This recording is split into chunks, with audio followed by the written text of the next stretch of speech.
Bapak, Ibu, Saudara-saudariku yang terkasih dalam Tuhan kita Yesus Kristus, selamat pagi.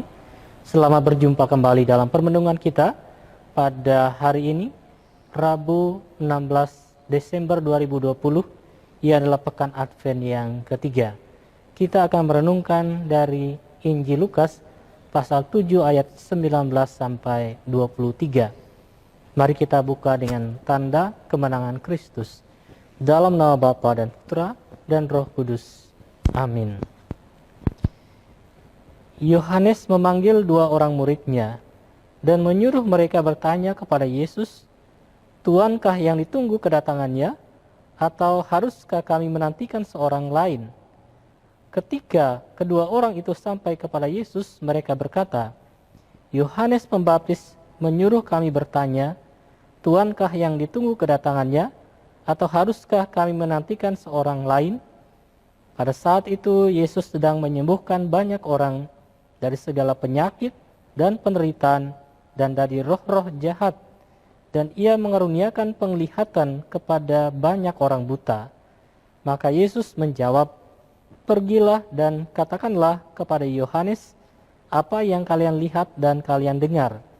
Orang buta melihat, orang lumpuh berjalan, orang kusta menjadi tahir, orang tuli mendengar, orang mati dibangkitkan, dan kepada orang miskin diberitakan kabar baik.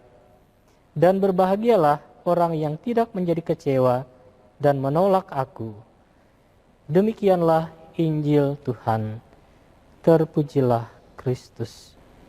Bapak, Ibu, Saudara-saudariku yang terkasih dalam Tuhan kita Yesus Kristus, Yohanes Pembaptis yang di dalam penjara menyuruh murid-muridnya bertanya kepada Yesus, "Tuankah yang ditunggu kedatangannya, atau haruskah kami menantikan kedatangan seorang lain?"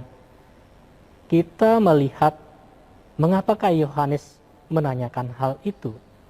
Apakah dia tidak percaya bahwa Yesuslah yang dinantikan kedatangannya itu, atau adakah keraguan-raguan dalam diri Yohanes tentang Yesus yang dinanti-nantikan itu? Yohanes kurang sabar untuk melihat tanda-tanda yang nampak jelas dalam diri Yesus yang dinantikan itu. Kita melihat bahwa cara kerja dari keduanya berbeda.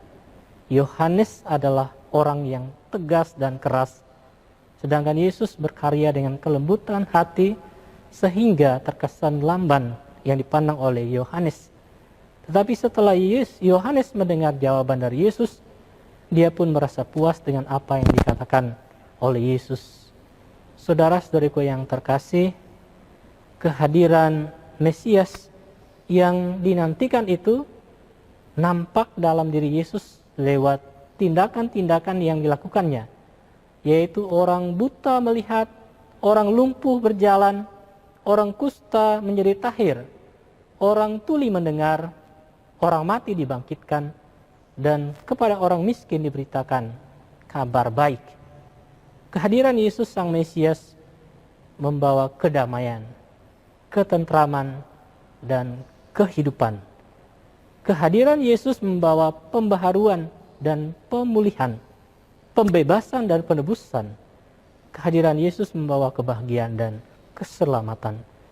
Saudara-saudariku yang terkasih, apakah kita ragu akan kehadiran Yesus yang membawa kehidupan dan keselamatan untuk kita?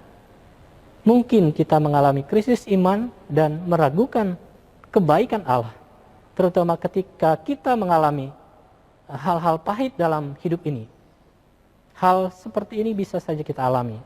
Tetapi bagaimana akhirnya kita yakin bahwa Roh Kudus bekerja di dalam diri kita untuk meyakinkan kita akan kasih Tuhan yang nyata dalam Yesus yang membawa keselamatan untuk kita.